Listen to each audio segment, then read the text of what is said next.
There was a time when stepping into certain cars meant taking a silent gamble with your life. Some looked ordinary, some even looked exciting. But beneath the paint and chrome hid flaws so serious, they turned everyday drives into deadly risks.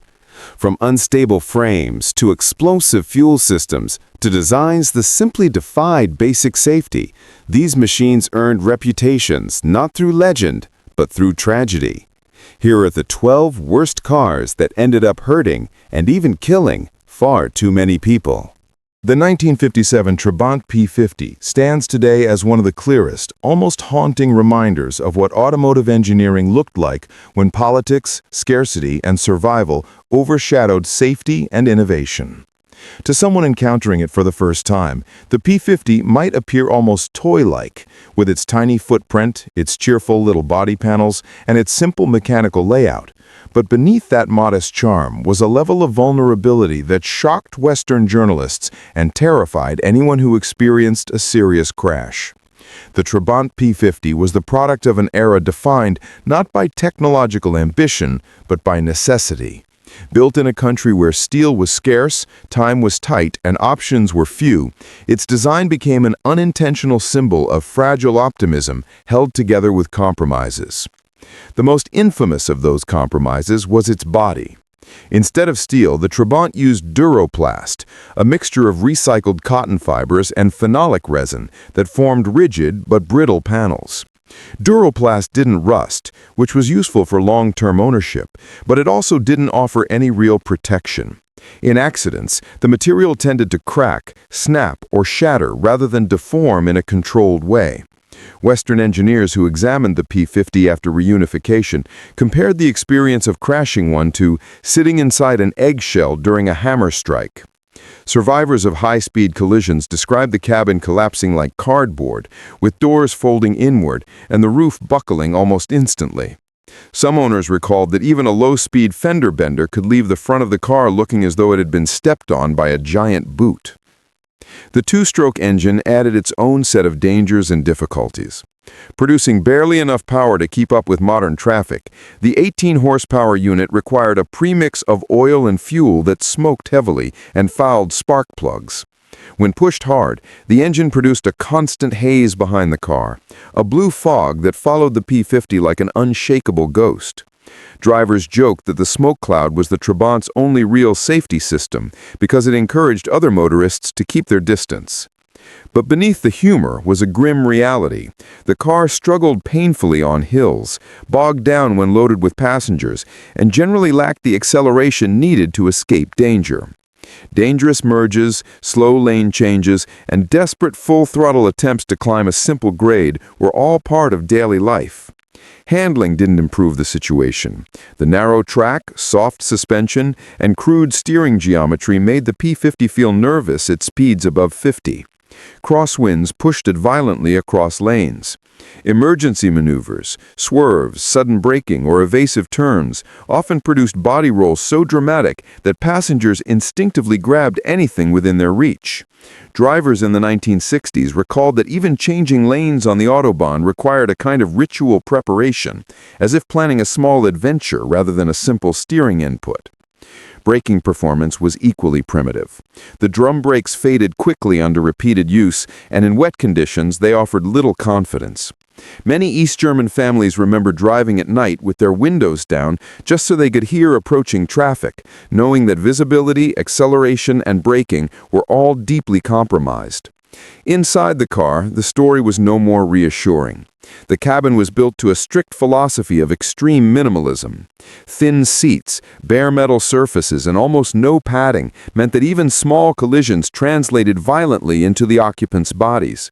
Head injuries, rib fractures, and lacerations were common in situations that would have been minor fender benders in better-built cars. Some drivers kept blankets in the car, not for comfort, but to add a layer of makeshift cushioning between themselves and the dashboard. But perhaps the most telling part of the Trabant P50's legacy lies not in its flaws, but in the memories of those who lived with it.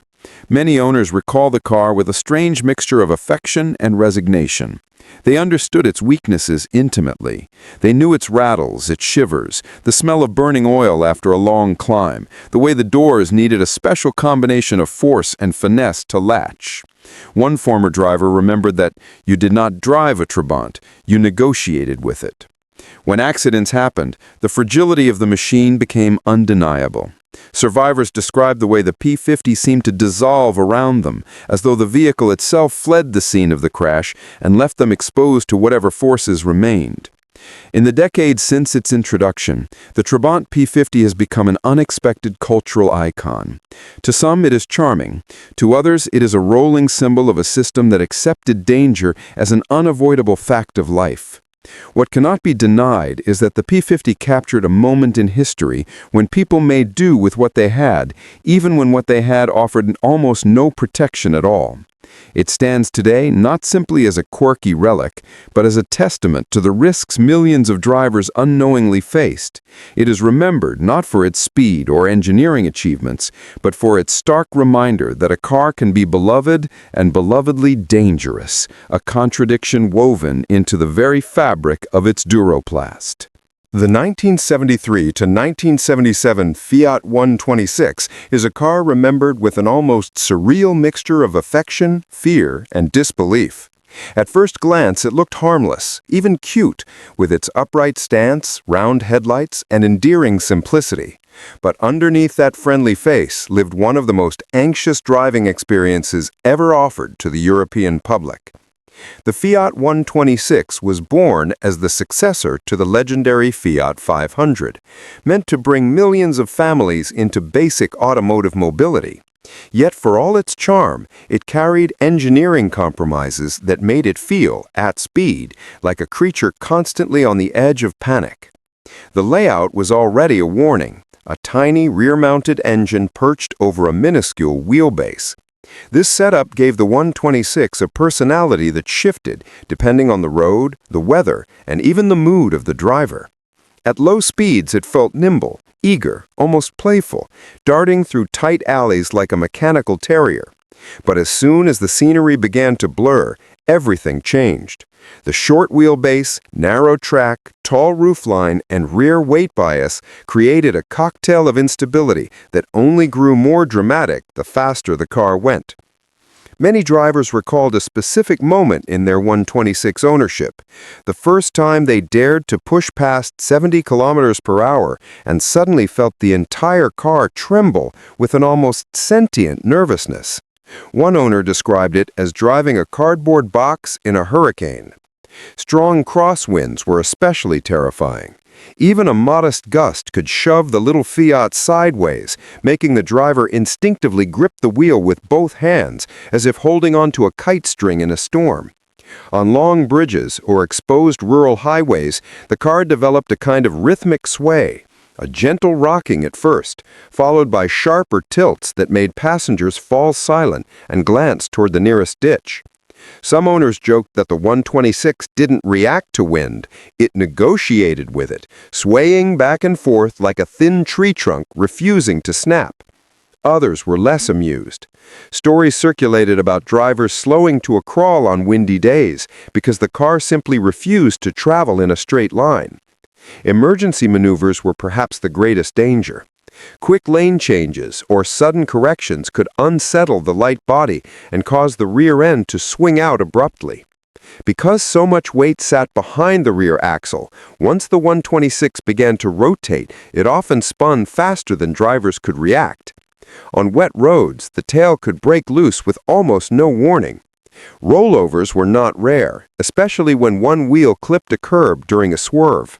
Survivors of such incidents often describe the disorienting sensation of the car tipping with almost no resistance, as if its center of gravity hovered far above the roofline rather than within the chassis. Those who experienced rollovers remembered hearing the thin metal body panels crumple in milliseconds, the entire cabin collapsing inward like an aluminum can being crushed by an unseen hand. The structure of the car offered little reassurance. Built light to maximize efficiency and minimize cost, the 126's frame had limited crash resistance. In frontal collisions, the nose folded quickly. In side impacts, the doors crumpled frighteningly close to occupants. Many accident survivors recalled that after the crash, the cabin no longer resembled its original shape. Some reported that the steering column shifted dramatically, the dashboard buckled, or the roof twisted into a diagonal crease. One Polish owner who survived a highway crash said the car, quote, folded like a book, and he survived only because the speed was low and the impact angled away from the driver's seat.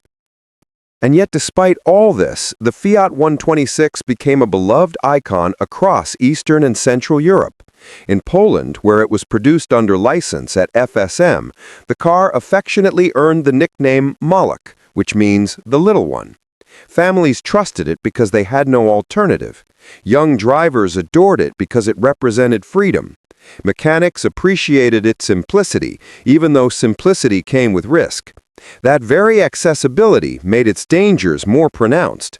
It put first-time drivers into a machine that demanded far more respect and skill than its cheerful appearance suggested. What remains in memory today is a car that never pretended to be anything other than what it was, a bare minimum vehicle built for a world where choices were few. Its charm was undeniable, but so was its fragility. To drive a 126 at speed was to feel its limits almost constantly pressing against you, reminding you that this was not a modern forgiving machine, but a nervous little box always on the edge of losing its footing. The Fiat 126 survives in history not just as a practical icon, but as a cautionary tale, a symbol of how a car can be both adored and alarmingly dangerous, a companion that captured people's hearts even as it tested their luck. The early Ford Mustang from 1964 to 1968 became an icon the moment it arrived, a car that looked like pure speed, even while sitting still. It had the long hood, the short deck, the confident stance, and a personality that promised every young driver the feeling of a real sports machine.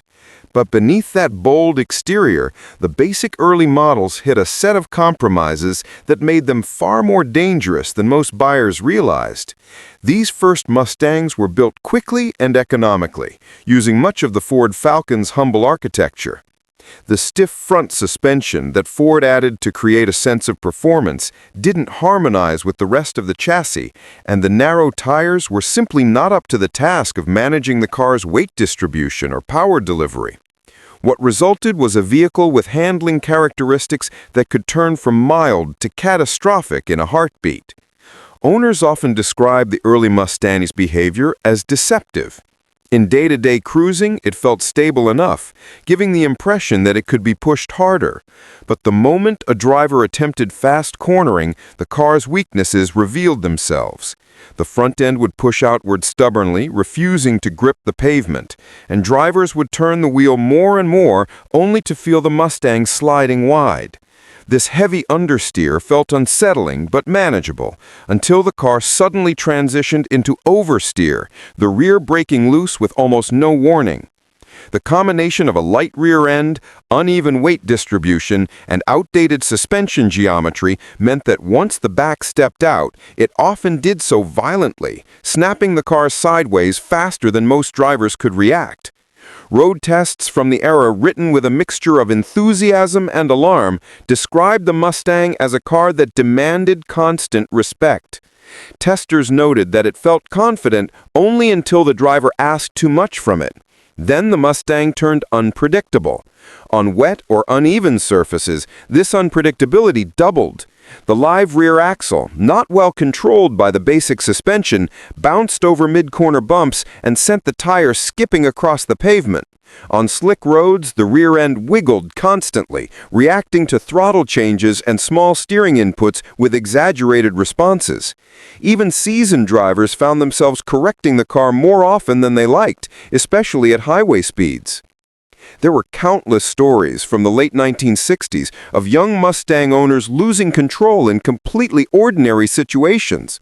A curve taken a little too fast, a wet patch encountered on a nighttime drive, or a sudden lane change to avoid an obstacle.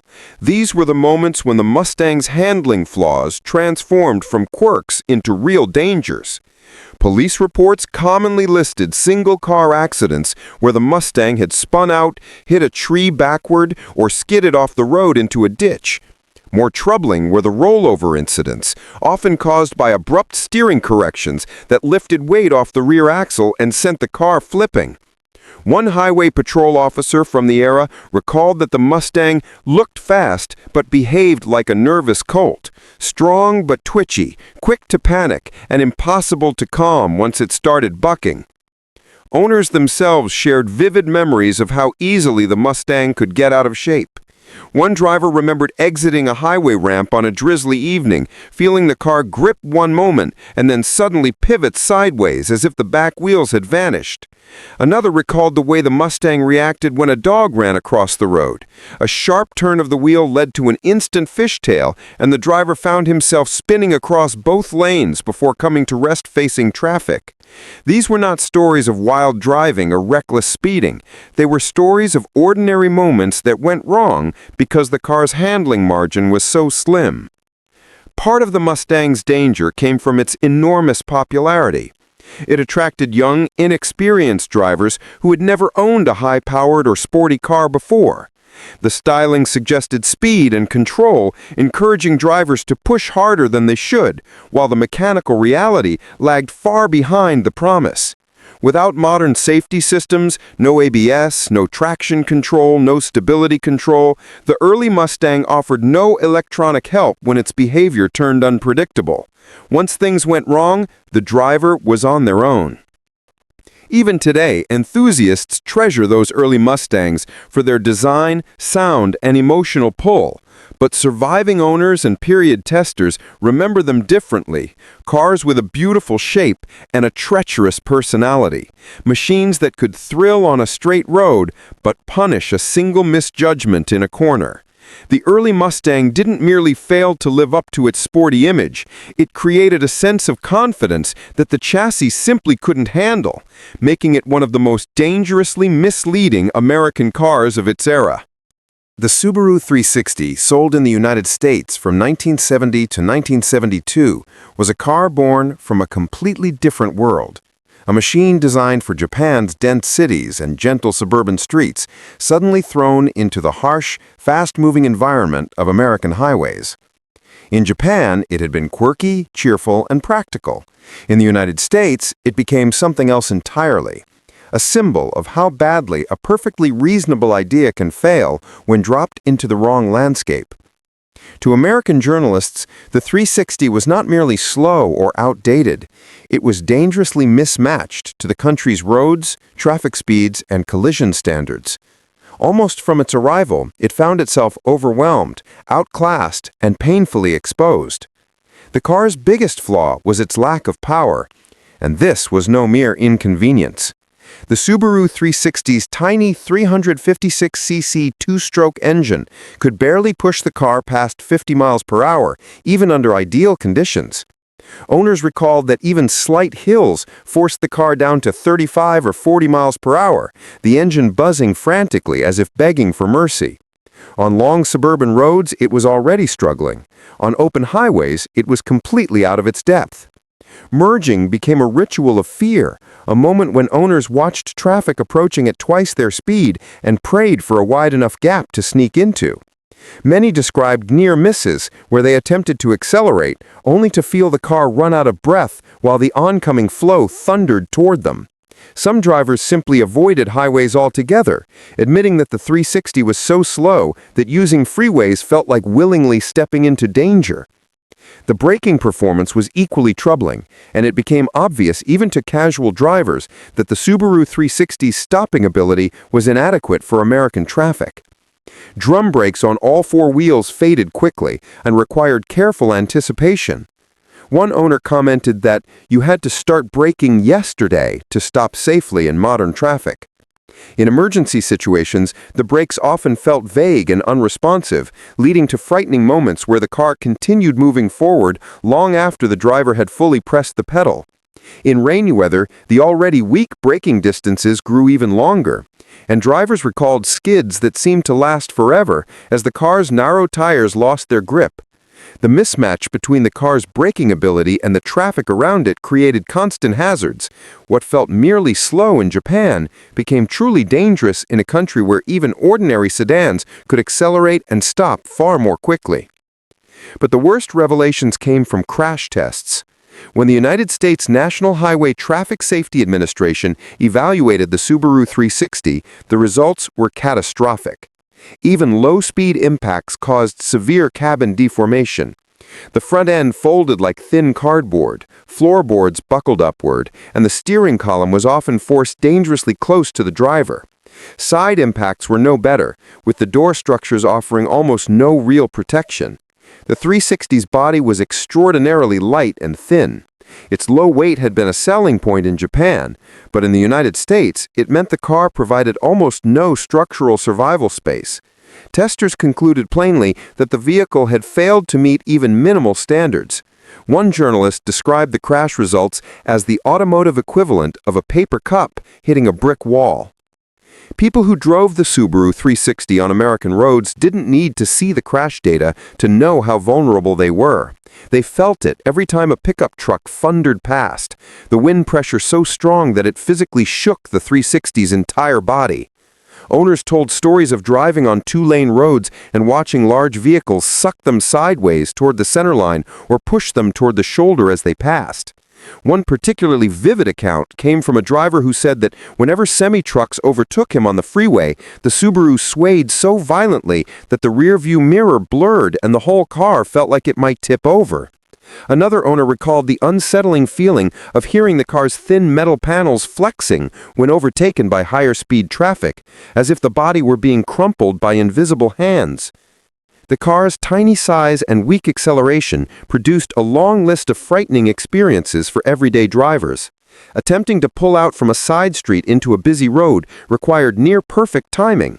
If the driver misjudged even slightly, they found themselves crawling forward with no way to escape the oncoming cars.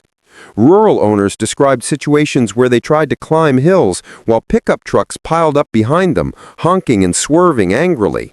One owner said that when he fully loaded the car with 2 passengers and a bag of groceries, it felt like the engine was towing a house, reducing the already fragile power to nearly nothing. Despite all this, the Subaru 360 had a strange charm that made some owners look back on it fondly. They remembered the cheerful buzz of the 2-stroke engine, the simplicity of the controls, and the way the car attracted curious looks wherever it went. But they also remembered the fear of merging, the fear of braking too late, the fear of being hit, and the constant awareness that the car around them offered almost no protection. The Subaru 360 is now considered one of the worst and most dangerously underprepared cars ever sold in the United States, not because it was a bad idea in its homeland, but because it was sent into a world for which it was never built. It was a tiny creature in a land of giants, charming in its own odd way, but tragically unsafe in nearly every situation it encountered on American roads. The 1958-1963 Austin Healey Sprite Mk1, affectionately known as the Frog Eye or Bug Eye Sprite, was the very embodiment of British motoring charm in miniature form. Tiny, low-slung, cheerful, and full of personality. With its round, protruding headlights and compact dimensions, it looked more like a playful cartoon character than a sports car. But behind that whimsical exterior lay a machine whose very existence seemed to flirt constantly with danger. The Sprite Mk1 lacked nearly every modern or even contemporary safety feature, making every drive an exercise in cautious optimism. The body was made of extremely thin steel, just enough to define its shape and keep the weight low. While this contributed to its agile handling and the ability to scoot happily around narrow country roads, it also meant that even minor collisions could deform the structure, leaving occupants vulnerable. There was almost no crumple zone to absorb impact, no reinforced pillars, and certainly no side impact protection. A simple fender bender could result in damage far beyond what the impact itself suggested.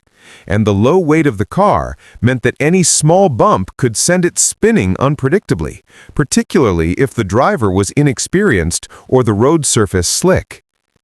Braking was another hazard. The Sprite's drum brakes were tiny, and while they were adequate for leisurely countryside drives, they often lacked the stopping power required at higher speeds or in sudden emergencies. Drivers recounted moments where panic braking on wet roads resulted in long, uncontrollable slides. Paired with the car's light weight and minimal suspension travel, stopping quickly often made the front end dive and the rear end step out, producing a spin with almost no warning. At speeds above 50 miles per hour, the combination of lightness, high center of gravity relative to the small track, and narrow tires made the car twitchy and unpredictable. Crosswinds could rock the Sprite from side to side, making highway driving feel like balancing on a floating leaf. And many owners described gripping the wheel tightly, feeling the car respond to gusts of wind as if it had a mind of its own. Accidents were not uncommon, and when they occurred, the consequences could be serious, precisely because the car offered almost no protection beyond the driver's seatbelt, which itself was often optional in the earliest models. Even decades later, the Sprite M51 is remembered as both a delight and a hazard. Its whimsical styling, cheerful engine, and feather-light chassis earned it a place in automotive history. Yet the same qualities that made it so fun also made it perilous in the wrong hands or circumstances. To drive a frog-eyed Sprite was to live on the edge of exhilaration and danger, a reminder that the purest, most playful sports cars of the late 1950s often came without compromise, and that sometimes charm and peril were inseparable companions. The early export versions of the Lada VAZ-2101, sold in the 1970s as the Zhiguli, or simply as Lada in Western markets, embodied a peculiar combination of Soviet engineering pragmatism and harsh reality. To domestic buyers in the USSR, it was considered a marvel, affordable, simple to maintain, and surprisingly durable given the punishing conditions of Russian roads. But when these same cars crossed borders into Europe and North America, their limitations became painfully obvious. The 2101's design, derived from the Fiat 124, but heavily simplified, proved ill-suited to the higher speeds, longer distances, and more demanding safety expectations of Western highways. While it promised reliability and ruggedness, it delivered an unnerving degree of unpredictability once pushed beyond casual suburban use. Braking was among the most immediate hazards. The drum brakes, though sufficient for gentle city driving, faded alarmingly under repeated or prolonged use. On winding roads or during sustained downhill descents, drivers reported a noticeable decrease in stopping power, forcing them to pump the pedal or brake early to avoid dangerous situations. In panic scenarios, the brakes felt vague, lacking the precision and consistency expected by Western drivers accustomed to European sedans. One owner described a long descent in the Alps where the pedal sank almost to the floor before the car finally slowed, forcing him to rely heavily on engine braking and downshifting, a practice most casual drivers would never have anticipated needing. The steering, while mechanically simple, introduced another layer of tension. Its large dead zones meant that the wheel often required significant input before the car responded, making precise maneuvers at speed difficult. On highways, the VAZ-2101 had a tendency to wander within its lane, nudged subtly by wind, road imperfections, or passing trucks. Drivers recounted moments when they would correct one drift only for the car to move in the opposite direction a few seconds later, creating a constant battle to keep the tiny sedan centered. On long trips, this unrelenting requirement for vigilance produced both fatigue and stress, particularly for inexperienced drivers who assumed a car of this size would naturally feel stable. The body structure, another hallmark of Soviet cost-saving, offered minimal protection in a collision. Crash tests conducted on the export models revealed structural collapse even in moderate speed impacts, with doors bending inward and the roof deforming under stress. Occupants were left extremely vulnerable, with reports of severe chest injuries and head trauma from collisions that, in comparable Western sedans, would have been survivable with minor injuries. The lack of crumple zones, reinforcement bars, or effective energy-absorbing design meant that the VAZ-2101 relied almost entirely on the driver's reflexes and luck to avoid serious harm in an accident. Handling at speed reinforced the car's precarious nature. The combination of narrow track, high center of gravity for its weight, and soft suspension caused unsettling behavior in turns. Even moderate curves could produce body roll that felt exaggerated, and sudden steering inputs or evasive maneuvers often led to skidding or unpredictable oversteer. One driver recalled attempting an emergency swerve to avoid an animal on a country road. The car's rear end stepped out immediately, forcing a frantic countersteer that narrowly avoided a ditch. Others remembered highway merges where the car felt almost disconnected from the pavement, swaying with passing trucks and reacting to gusts of wind as if it were tethered to a string. Despite these alarming characteristics, the VAZ-2101 achieved a measure of commercial success abroad because of its simplicity, affordability, and mechanical reliability. Owners praised its ease of maintenance, the availability of cheap replacement parts, and its surprising durability over pothole-ridden roads. Yet these strengths could not erase the ever-present danger. The car's mechanical limitations meant that every fast drive, every emergency maneuver, and every long highway trip carried a constant risk that the driver would be confronted with instability or structural failure. For Western drivers, it became clear that while the VAZ-2101 was robust in the sense of not breaking down mechanically, it was perilously fragile in terms of safety. Ultimately, the early export Lada VAZ-2101 is remembered not as a terrible car in a vacuum, but as a machine whose design assumptions, low-speed city commuting, simplicity over performance, and minimal safety investment clashed dramatically with the realities of Western roads. Driving one demanded vigilance, respect, and a willingness to treat each mile as a potential test of the car's limitations. It was cheap, it was quirky, and it could survive years of abuse. But at highway speeds, it was a car perpetually on the edge, a reminder that durability and safety are not the same, and that engineering brilliance in one environment can become a serious hazard in another. The NSU RO, produced between 1967 and 1970, was one of the most daring and visionary cars of its era, a vehicle that seemed to come from the future rather than a modest German factory. Its body was a sweeping aerodynamic masterpiece with clean lines, hidden headlights, and a futuristic interior that hinted at cockpit technology rather than a conventional sedan. Underneath its striking exterior, however, lay the true innovation and the true peril: the Wankel rotary engine. At the time, it was celebrated as a marvel of engineering, promising smoothness, high revving, and compact power. Yet, for many owners, that very genius became a source of constant anxiety and real-world danger. The core problem was the apex seals, the tiny components that allowed the rotary engine to maintain compression and produce power. In early RO80s, these seals wore out far faster than anticipated, sometimes within 15,000 to 20,000 miles. Once they failed, the car would suddenly lose power completely, often without warning.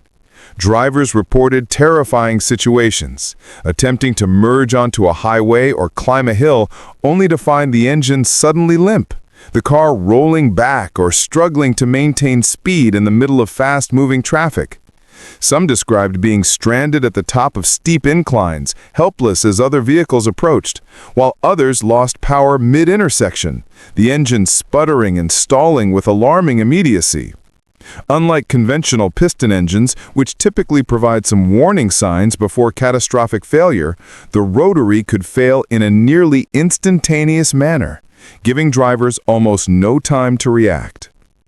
Mechanics became familiar with the anxiety-inducing calls of RO80 owners, each story more dramatic than the last. Some recounted waiting on tow trucks after multiple engine failures, having already spent thousands on replacements, only to see the next engine fail just as quickly. It became almost a running joke in repair shops. You'll never know which RO80 is running today. The frequency of these failures was so high that the car's reputation grew from being exotic and brilliant to almost superstitious. Drivers whispered warnings to one another, and insurance companies took note of the unusual risk. The RO80 was brilliant on paper, offering refinement, luxury, and futuristic appeal. Yet, in practical use, it combined beauty with an unsettling unpredictability. What made the danger particularly insidious was that the car appeared perfectly normal when functioning. The rotary engine delivered exceptional smoothness, and the RO80 glided along highways with remarkable composure. Drivers could relax, believing themselves in a high-tech, reliable sedan, only to have the illusion shattered in a moment of critical need. The lack of warning from the engine's failing seals meant that even experienced drivers, familiar with the car's quirks, could be caught off guard, creating situations where a simple journey could suddenly become hazardous. The paradox of the RO80 was that its most celebrated feature, the rotary engine, was also its Achilles heel, turning a revolutionary car into a potential trap for the unwary. Its technical shortcomings were far from universally condemned. Many enthusiasts admired the car's radical design, advanced aerodynamics, and surprisingly spacious interior. It was comfortable, quiet, and unmistakably forward-looking, qualities that would have made it a legend if not for its mechanical fragility. Some owners adapted to its flaws, learning to monitor engine behavior meticulously and driving with constant awareness of their surroundings. Yet for a large portion of the driving public, the NSU RO80 became an object of both fascination and fear. A beautiful, revolutionary car that could leave you stranded at any moment. A reminder that brilliance in engineering does not always translate into reliability or safety. In the end, the RO80 occupies a unique place in automotive history. Few cars have so dramatically combined genius, innovation, and danger. Its legacy is a cautionary tale about the cost of pioneering technology, the fragility of cutting-edge ideas, and the human element of driving. Even the most beautiful and futuristic machine can become a liability if its heart cannot be trusted at the very moment you need it most. The Triumph Stag, produced between 1968 and 1973, was conceived as Britain's answer to the glamorous Italian and American grand touring convertibles of the era. With its long hood, short rear deck, and sharply sculpted lines, it promised sophistication and performance. The 3.0-liter V8 engine, sourced from Triumph's collaboration with Buick and modified for European use, delivered a deep, resonant soundtrack that suggested effortless power and refinement. Yet beneath this alluring exterior lurked a combination of design miscalculations and engineering compromises that made the Stag one of the most unpredictable and unforgiving cars of its time. What looked like freedom on the road often turned into a tense and sometimes dangerous ordeal for its owners. The Stag's Achilles heel was its cooling system. Triumph engineers had designed a seemingly conventional water-cooled layout, but it proved disastrously inadequate for the V8 in real-world conditions. Heat buildup was rapid and relentless, particularly during summer months or in stop-and-go traffic. Even meticulously maintained cars could experience boiling coolant, warped cylinder heads, and catastrophic engine failure. Owners reported moments on highways and country roads when the temperature gauge would suddenly spike, steam would hiss from the radiator cap, and the engine would cough, splutter, and then lose power entirely. In many cases, this happened during overtaking maneuvers or merging onto fast-moving roads, turning what should have been a moment of exhilaration into a terrifying struggle to maintain control while heavy metal traffic surged around them. The consequences of engine overheating went beyond inconvenience. With the V8's sudden loss of power, acceleration vanished completely, leaving drivers unable to respond to dangerous situations. Climbing hills, passing slower vehicles, or exiting freeways became exercises in tension and anticipation. Some Stag owners described the experience as having a car that promised thrill and freedom, but delivered anxiety instead. One moment gliding along with confidence, the next stranded with a roaring, boiling engine and no way to escape. Even minor neglect could exacerbate the problem, but the fact that failures occurred in carefully maintained vehicles highlighted a fundamental flaw in the vehicle's design, rather than merely poor upkeep. The engine itself added to the Stag's reputation for unpredictability. The aluminum V8, though potent and smooth at low temperatures, was prone to warping cylinder heads under sustained heat. Once warped, compression dropped rapidly, and power delivery became erratic. Drivers recalled the disorienting feeling of pressing the accelerator and feeling the car hesitate, cough, or surge unexpectedly, making highway maneuvers especially nerve-wracking. Some owners reported being stranded in the middle of a curve or on a narrow rural road, the engine failing entirely while traffic approached from behind, leaving them vulnerable and forced to improvise emergency measures. Mechanics became intimately familiar with warped head issues, coolant leaks, and the quirks of a system that refused to stay cool, often requiring repeated repairs and engine rebuilds for a car that appeared to outsiders elegant and reliable. Beyond the mechanical problems, the Stag's handling could exacerbate the danger. While the car was designed to be sporty yet comfortable, the weight distribution, combined with the long wheelbase and soft suspension, sometimes amplified the sense of instability when engine power suddenly dropped mid-corner or mid-merge. A driver pressing hard into a turn, expecting the usual V8 torque to pull the car through, could suddenly find themselves coasting with minimal acceleration and the rear end light, making the car twitch unpredictably. On high-speed roads, this could quickly escalate into a serious hazard, with the car losing composure precisely when full control was needed most. Despite these flaws, the Triumph Stag gained a devoted following among enthusiasts who were drawn to its distinctive style, the melodious V8 soundtrack, and the sheer romance of a British convertible. Many owners accepted the mechanical quirks as part of the car's personality, often keeping spare parts on hand and learning to drive with a constant eye on the temperature gauge. Still, even the most experienced owners acknowledged the car's inherent dangers. The Stag demanded vigilance, respect, and a healthy dose of luck. A long journey in a Triumph Stag was a careful dance between enjoying its beauty and constantly monitoring the fragile machinery that powered it. In retrospect, the Triumph Stag occupies a bittersweet place in automotive history.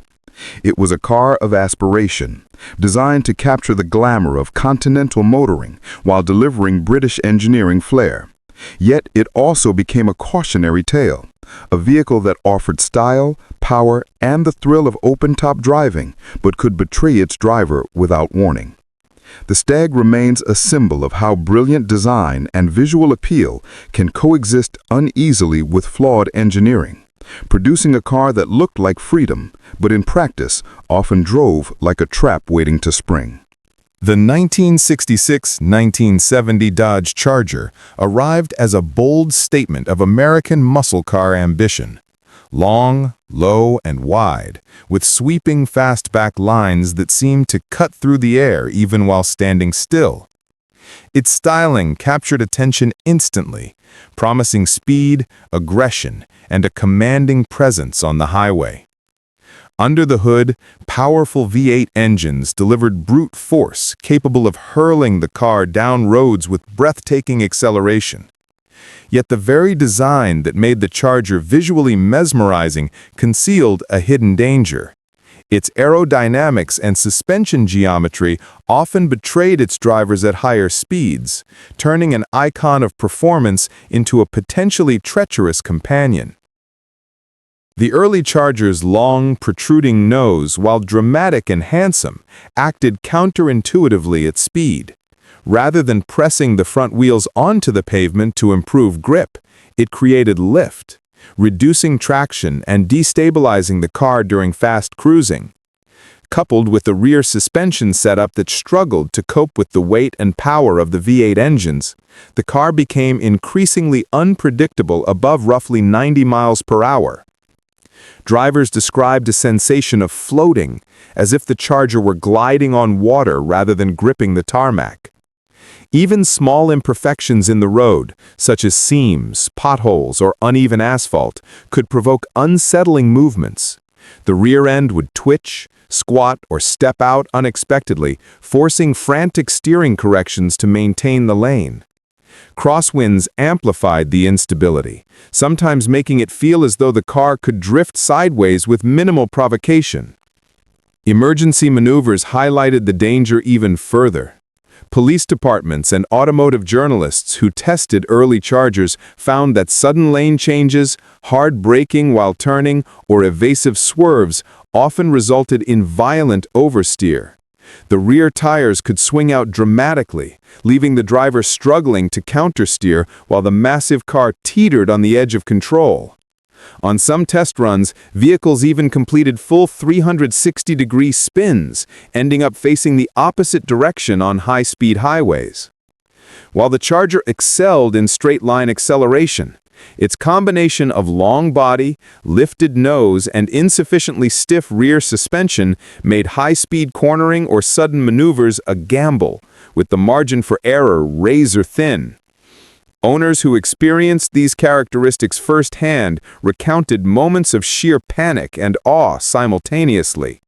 One driver recalled pushing the car on a wide interstate only to feel the front end lighten as the wind buffeted the long hood.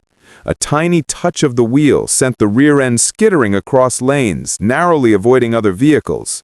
Others admitted that highway cruising demanded constant vigilance.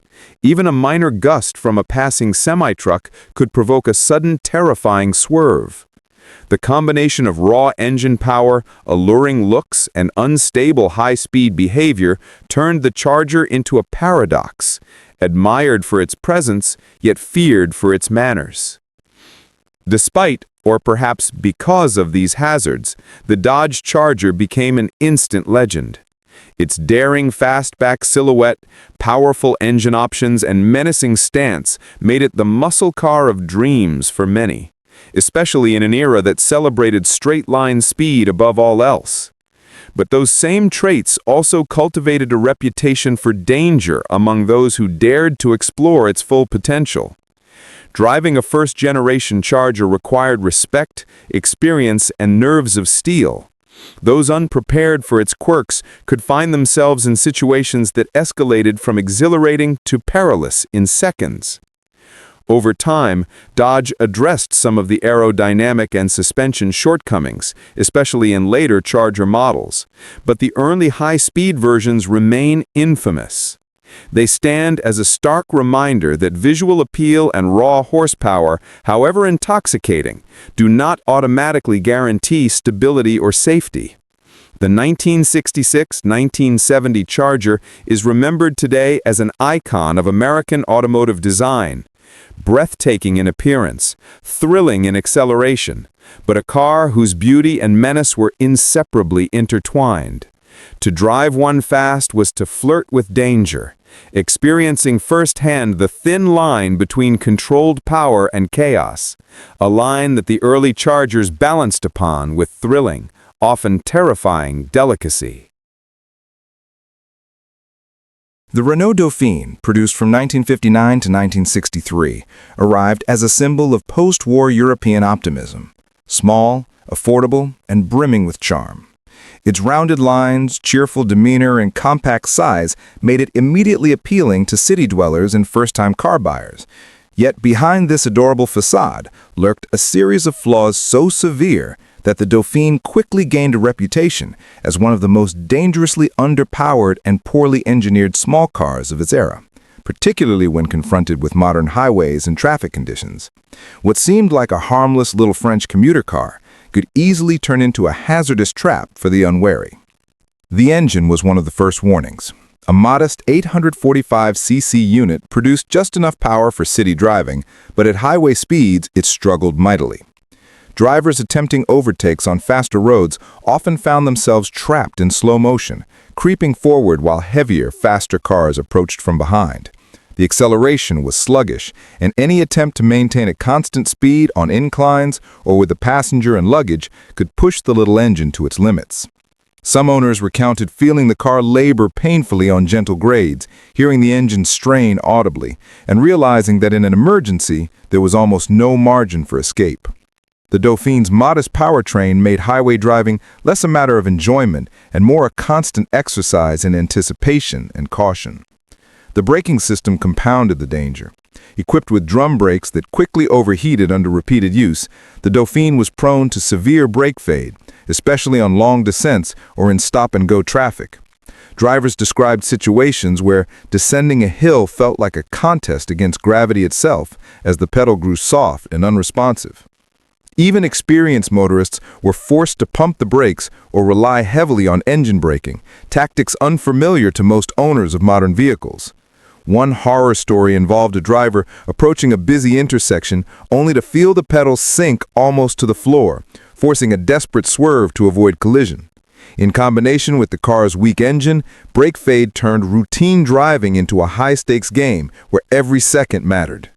The body and structural design offered no respite. The Dauphine's shell was thin and lightweight, prioritizing economy over safety.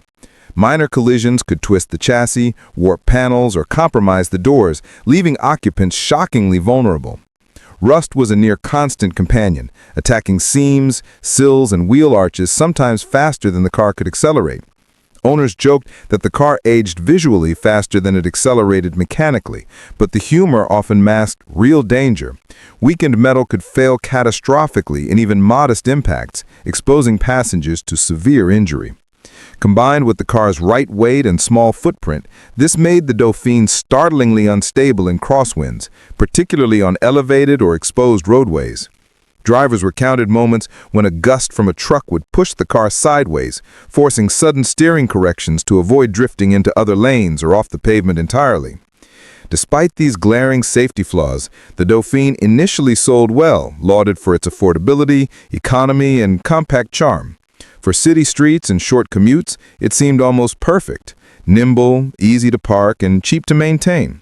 However, as European and American drivers began taking it onto highways more frequently, its weaknesses became impossible to ignore. The combination of underpowered acceleration, poor brakes, fragile bodywork, and susceptibility to wind made ordinary driving a tense affair. Some owners were stranded during roadside breakdowns caused by overheating or mechanical failure, sometimes in situations where traffic conditions or geography added real danger. For families relying on the Dauphine as a primary vehicle, the risk was constant, lurking beneath the car's cheerful exterior. The Dauphine's reputation eventually collapsed as safety concerns and real-world driving experiences spread among owners and mechanics alike. Newspapers, magazines, and word of mouth emphasized the hazards from spin-prone behavior to structural fragility. While Renault continued to produce the model with incremental updates, the damage to its image was irreversible. Collectors and enthusiasts today admire its classic design and place it firmly within the context of post-war Europe's automobile culture.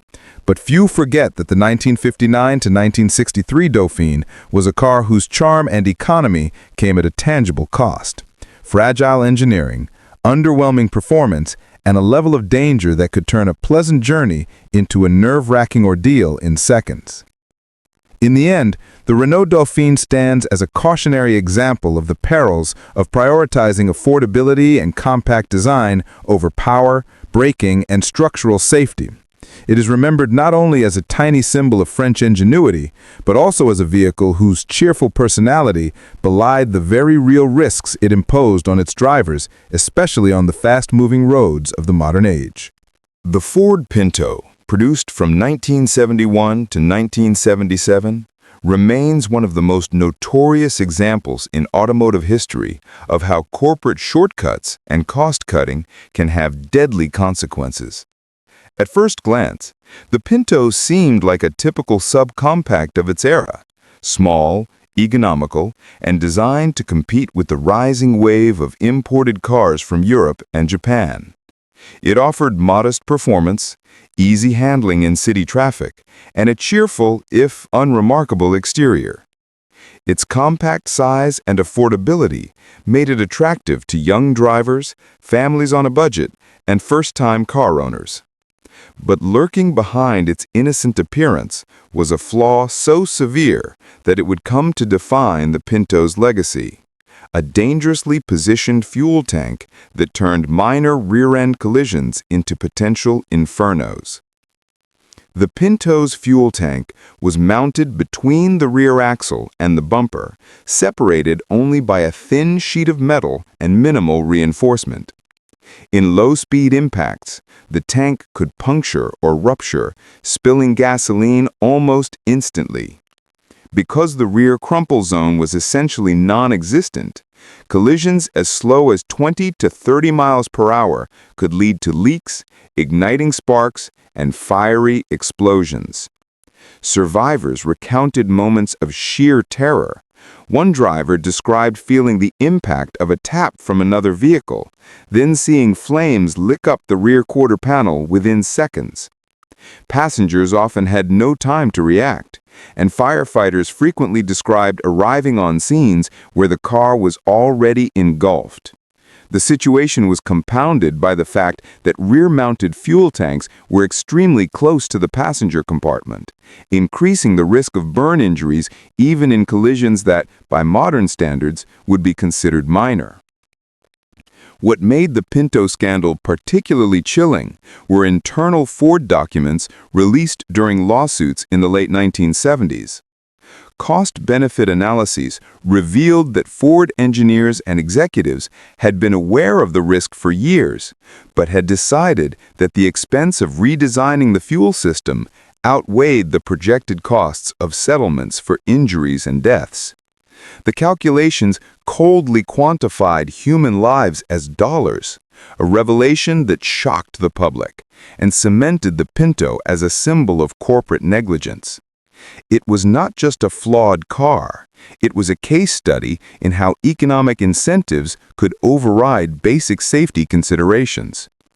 The revelation ignited public outrage, congressional hearings, and widespread media coverage that forever etched the Pinto into the public consciousness as a car to fear, not just for its mechanical quirks, but for its lethal potential. Driving a Pinto, in theory, could be uneventful. The engine performed adequately for a small car, steering and suspension were conventional, and for everyday errands it could serve its purpose. Yet every interaction with other vehicles, every stop in traffic, carried a hidden risk. Owners described a gnawing anxiety when driving in urban environments or on highways, aware that even a minor fender bender could escalate into a life-threatening situation. Insurance records and accident reports from the 1970s tell a harrowing story. Burns, fatalities, and catastrophic injuries disproportionately associated with the Pinto compared to similar subcompact cars. The contrast between the car's mundane appearance and its potential for instant disaster heightened the sense of betrayal among drivers who purchased the vehicle in good faith. The Pinto controversy forced a reckoning within the automotive industry and led to important regulatory changes. The National Highway Traffic Safety Administration, NHTSA, eventually pressured Ford into recalls and modifications, and the scandal spurred the implementation of stricter crash testing protocols, fuel tank safety standards, and design requirements that prioritized occupant protection over cost savings. The Pinto remains a stark reminder that brilliance in efficiency or economy cannot excuse fundamental design flaws, and that safety must always trump cost-cutting calculations. In retrospect, the Ford Pinto occupies a grim but necessary place in automotive history. It was a car that drove acceptably, looked ordinary, and could have been an unremarkable subcompact. Instead, it became a cultural symbol of corporate negligence, a vehicle whose very design concealed a deadly trap. Every story of a collision, every survivor's testimony, and every legal document reinforced a lesson still relevant today, that behind seemingly innocent engineering can lie catastrophic consequences if human life is measured against profit. The Pinto is not merely a cautionary tale, It is a permanent warning etched into the history of car design, a small car whose danger was far greater than its size. The Chevrolet Corvair, produced from 1960 to 1964, is one of the most infamous examples of how ambitious design, paired with flawed engineering, can create a dangerously unpredictable vehicle. Conceived as Chevrolet's answer to the rising tide of European compact cars, the Corvair was sleek, stylish, and technologically daring. Its rear-mounted, air-cooled flat-six engine allowed for a low hood line and a spacious interior, giving the car a distinctive, modern profile that set it apart from traditional American sedans. On paper, it promised innovation, independent suspension, a smooth engine tucked behind the rear axle, and handling that suggested precision and balance. In reality, these innovations concealed a lethal flaw. The rear engine layout, combined with early swing axle suspension geometry, made the Corvair treacherously unstable under abrupt maneuvers. The swing axle design, while simple and compact, had a hidden danger. Unlike modern independent suspensions with carefully managed camber change, the Corvair's rear wheels could tuck dramatically under the chassis during sudden turns or evasive swerves.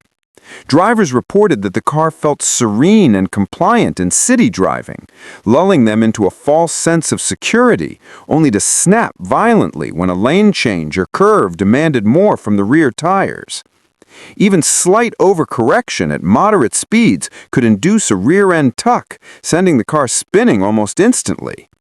Owners spoke of moments where it felt as though the Corvair was waiting for the exact wrong instant to betray them, a quiet predator disguised as a cheerful family sedan. High-speed rollovers became all too common, sometimes resulting in fatalities, highlighting how a seemingly small design decision could escalate into life-threatening consequences. Tire and suspension behavior compounded the danger. Uneven tire wear and soft rear suspension contributed to unpredictable handling, especially when drivers attempted emergency maneuvers on highways or roads with imperfect surfaces. The car's narrow track and light rear end meant that crosswinds or passing semis could destabilize the vehicle dramatically. Owners recalled horror stories of simple lane changes or evasive moves triggering spins that felt instantaneous and unavoidable. The Corvair's steering, while light and precise at low speeds, transmitted every rear-end misbehavior directly to the driver, leaving almost no margin for correction. For many, the car became a psychological trap, a vehicle whose promise of innovation masked a constant hidden threat. The Corvair's reputation reached a national crisis point with the publication of Ralph Nader's Unsafe at Any Speed in 1965. Nader highlighted the inherent instability of early Corvairs, particularly the lack of a front anti-roll bar in the base models, the inadequate rear suspension geometry, and the car's tendency to oversteer unpredictably. Public perception shifted almost overnight. A vehicle that had been celebrated for engineering daring and European-style design became synonymous with danger and corporate neglect. While Chevrolet responded with mid-year upgrades, such as the optional front and rear anti-roll bars and redesigned rear suspension components, the early damage had already been done. The Corvair's high-speed behavior had already caused accidents, injuries, and deaths, leaving an indelible mark on both public consciousness and automotive law.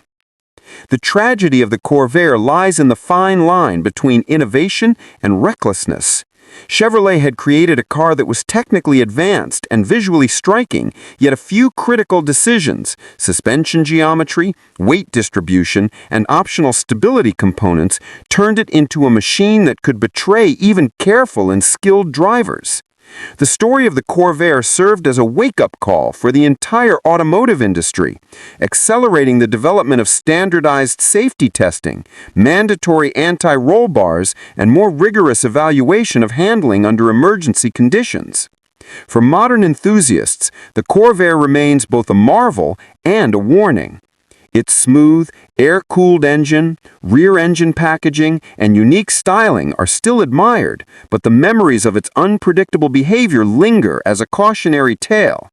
The early Corvair embodies the dangers of unchecked innovation without rigorous safety foresight. A car that promised freedom, modernity, and excitement, but could, in the wrong moment, turn those very virtues into a deadly trap. Its legacy is inseparable from the birth of modern automotive safety consciousness, forever cementing its place in history as a vehicle that redefined the importance of engineering responsibility.